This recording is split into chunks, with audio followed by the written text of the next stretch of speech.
अमरोहा से बड़ी खबर आ रही है। अज्ञात युवक की हत्या कर नहर में फेंका शव।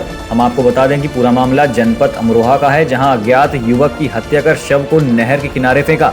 अज्ञात बदमाशों ने ताबड़तोड़ गोली मारकर की युवक की हत्या। हत्यारे युवक के शव को नहर किनारे फेंककर हुए फरार।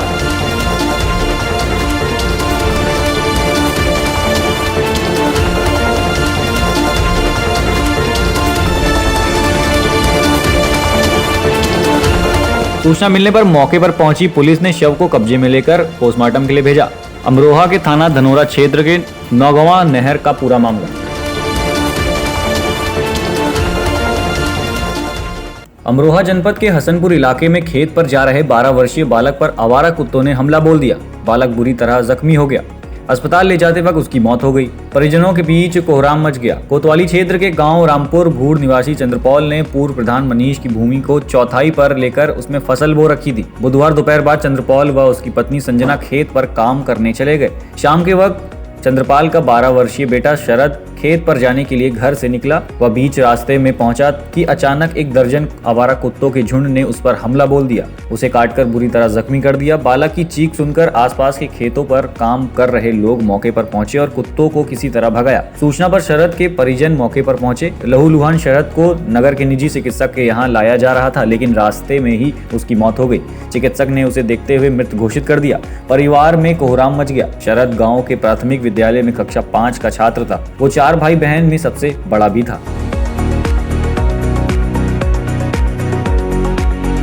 अमरोहा से केकेडी संवाददाता संजीव कुमार की रिपोर्ट। रायगढ़ जिले के घरघोड़ा एनटीपीसी तलाईपाली में कोयला उत्पादन का कार्य 16 नवंबर 2019 को प्रारंभ हुआ। वहीं एनटीपीसी तलाईपाली एवं भारत सरकार के समझौते के अनुसार वित्तीय वर्ष 2020-21 में 5 लाख टन कोयला उत्पादन किया जाना था। इस चुनौतीपूर्ण लक्ष्य को एनटीपीसी तलाईपाली द्वारा वित्तीय वर्ष 2020-21 में पूर्ण कर 8,12,700 टन का उत्पादन किया गया। साथ ही एनटीपीसी तलाईपाली द्वारा 16 नवंबर 2019 से आज दिनांक तक कुल 10 लाख टन कोयला का उत्पादन किया गया है। बढ़ते कोरोना संक्रमण एवं वैश्विक महामारी के दौर में भी निरंतर कार्य में प्रगति देते हुए लक्ष्य की ओर अग्रसर एनटीपीसी तलाईपाली कोयला खनन परियोजना ने बड़ी उपलब्धि हासिल की है। मुख्य महाप्रबंधक रमेश खैर ने बताया कि ये कीर्तिमान सभी के सहयोग से पूर्ण हो पाया है। मुख्य तौर पर जिला प्रशासन रायगढ़, प्रभावित ग्रामवासियों के सहयोग, मीडिया कर्मी एसएस चतवाल के संविदा श्रमिक एवं एनटीपीसी के कर्मठ कर्मियों द्वारा इस लक्ष्य की प्राप्ति संभव हो पाई। खेर ने सभी को धन्यवाद देते हुए आभार व्यक्त किया एवं सभी हितधारकों से पुनः सहयोग का आह्वान किया, जिससे भविष्य में भी इसी तरह तलाईपाली कोयला खनन परियोजना नियत समयावधि में अपने सभी निर्धारित लक्ष्यों को प्राप्त करने में सफल हो सकें। इसी तलाईपाली कोयला खनन परियोजना से कोयला खनन का कार्य नवंबर 2019 से प्रारंभ हुआ। इसके पश्चात हम लोगों को वैश्विक महामारी कोविड-19 का सामना करना पड़ गया। इसके बावजूद भी हम लोगों ने मार्च 2021 तक 10 लाख टन कोयला उत्पादन का लक्ष्य अपने सामने रखा था, जो आज हम लोगों ने पूर्ण किया है। ये सब आप सब लोगों के सहयोग से पूर्ण हुआ। मुख्य तौर पर डिस्ट्रिक्ट एडमिनिस्ट्रेशन, सिक्योरिटी एजेंसीज, हमारे partners message SS Chatwal and company, media से जुड़े सभी लोग, प्रभावित ग्रामवासी तथा एनटीपीसी के सभी कर्मचारी तथा अधिकारियों का धन्यवाद दे देता हूं। इन सबके सहयोग से ये कार्य पूर्ण हुआ। आप सब लोगों का एक बार पुनः धन्यवाद। रायगढ़ से केकेडी संवाददाता नवरत्न शर्मा की रिपोर्ट। बरेली सुभाष नगर करगना चौकी पर किया आरएसएस कर्ताओं ने रोड जाम। आरएसएस कर्ताओं की पिटाई का मामला 2 सिपाहियों को लाइन हाजिर कर दिया गया है। बीजेपी कार्यकर्ताओं की मांग है कि चौकी इंचार्ज अजब सिंह को सस्पेंड किया जाए, जिसको लेकर 4 घंटे से रोड जाम किया गया।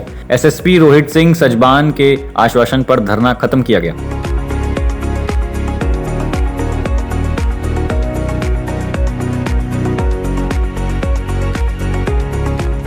बरेली से केकेडी संवाददाता प्रदीप सक्सेना की रिपोर्ट। बांदा पुलिस एसओजी को मिली बड़ी सफलता। चोरी किए गए लगभग 1 करोड़ के आभूषण बरामद। अभियुक्त तो गिरफ्तार। थाना कोतवाली नगर क्षेत्र के बलखणी नाका में मकान की रखवाली करने वाले नौकर ने ही कर दिए थे हीरे जवाहरात पर हाथ साफ। 1 करोड़ रुपए में नामजद अभियुक्त रविराज दुरिया पुत्र रामपाल निवासी सर्वोदय नगर चिल्ला रोड थाना कोतवाली नगर बांदा की गिरफ्तारी व माल बरामदगी के लिए पुलिस अधीक्षक बांदा सिद्धार्थ शंकर मीणा द्वारा जनपद के निर्देशन में अपर पुलिस अधीक्षक बांदा महेंद्र प्रताप चौहान के मार्गदर्शन एवं क्षेत्राधिकारी राकेश कुमार सिंह के पर्यवेक्षण में लगाई गई। प्रभारी एसओजी आनंद कुमार सिंह, हमराज मयंक, चंदेल योगेंद्र सिंह, नितेश समाधिया, भूपेंद्र सिंह, अश्वनी प्रताप सिंह, शैलेंद्र कुमार प्रभात तिवारी के साथ उपरोक्त मुकदमे के संबंध में प्रार्थी सुरागसी करते हुए थाना कोतवाली नगर पहुंचे। रवि राज दुरिया पुत्र रामपाल निवासी सर्वोदय नगर चिल्ला रोड बांदा की संदिग्ध प्रतीक हुई, जिस पर पूछताछ हेतु उसे थाने पर बुलाया गया। इसी क्रम में प्रदीप कृष्ण को बुलाया गया तो वो अपने मित्र अमित कुमार पुत्र अनिल कुमार अग्रवाल निवासी अग्रवाल हाउस निवासी सिविल लाइन बांदा के साथ थाना कोतवाली नगर आए और उपरोक्त रविराज भी समय पर थाना कोतवाली नगर उपस्थित हुए, जिससे घर में हुई चोरी के बारे में पूछताछ की गई तो ना नकुल करते हुए कोई संतोषजनक जवाब नहीं दिया। शक और गहरा होने पर उससे कड़ी पूछताछ के बाद घटना को स्वीकार करते हुए बताया कि दिनांक 20 मार्च को काम पर गया और पूरे दिन मौजूद रहा। शाम को करीब 5 बजे मैंने मौका देखकर बिना विश्वकर्मा पुत्र शिव पूजन निवासी जवाहर नगर बांदा को शराब पिलाया। जब वह नशे में हो गया तो मैंने घर के अंदर जाकर खिड़की जो मैंने पहले से खोल रखी थी उससे प्रवेश कर रूम में गया और बेडरूम के अंदर ही स्टोर रूम में रखी अलमारी की चाबी निकाल कर लाकर खोला और उसमें से रखे जेवरात निकालकर पॉलीथीन में रखकर अपने कपड़ों में छुपा लिया तथा जेवरात के डब्बे यथास्थान रखकर अलमारी का लॉकर बंद कर चाबियां पूर्णतः रख दिया। तत्पश्चात वहां से चुपचाप निकलकर अपने घर चला गया। अभियुक्त के निशानदेही पर अभियुक्त के घर में प्रवेश कर बाहरी कमरों की अलमारी में रखी मिक्सर ग्राइंडर को उठा कर दिया और बताया कि इसी के अंदर नीचे की तरफ सारे जेवरात रखें। मिक्सर ग्राइंडर के तले का ढक्कन पेचकस से खोल कर देखा गया तो उसमें जेवरात भरे हुए थे, जिसमें सोने व हीरे के 13 हार, 30 कान के टॉप, 9 अंगूठी, पैच, 2 पेंडल, एक राम नामी 7 मिली पर्ची पर वजन 56 ग्राम यूरो 50 मिलीग्राम अंकित है। प्रदीप कृष्णा ने बरामद आभूषण की कीमत लगभग 1 करोड़ रुपए बताए।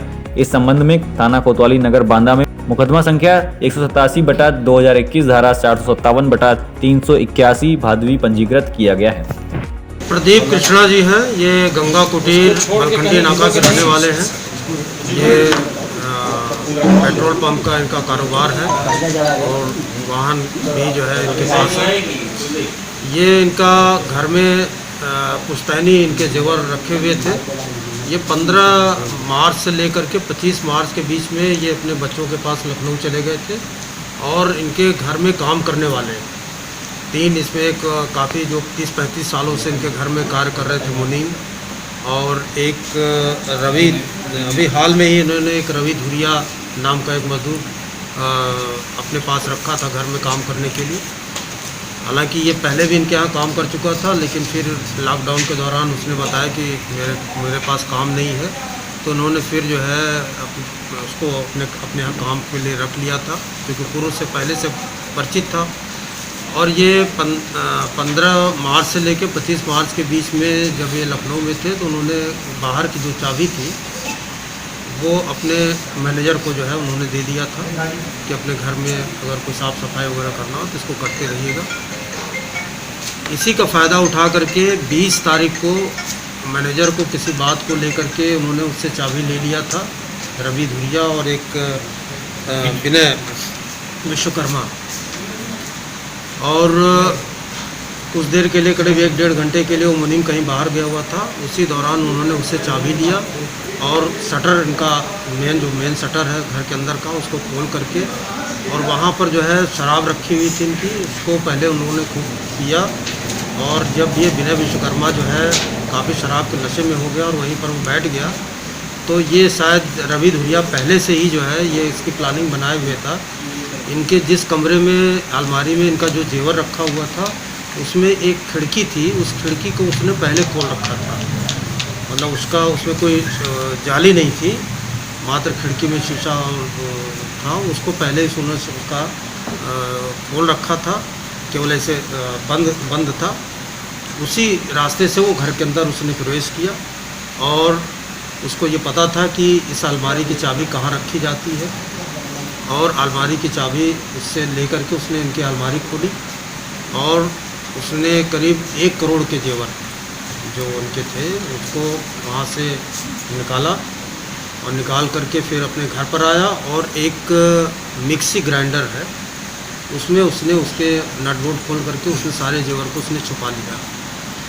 उसमें से कुछ जेवर जो है उसने बेचे भी थे और बाद में हालांकि उसकी रिकवरी भी हुई है।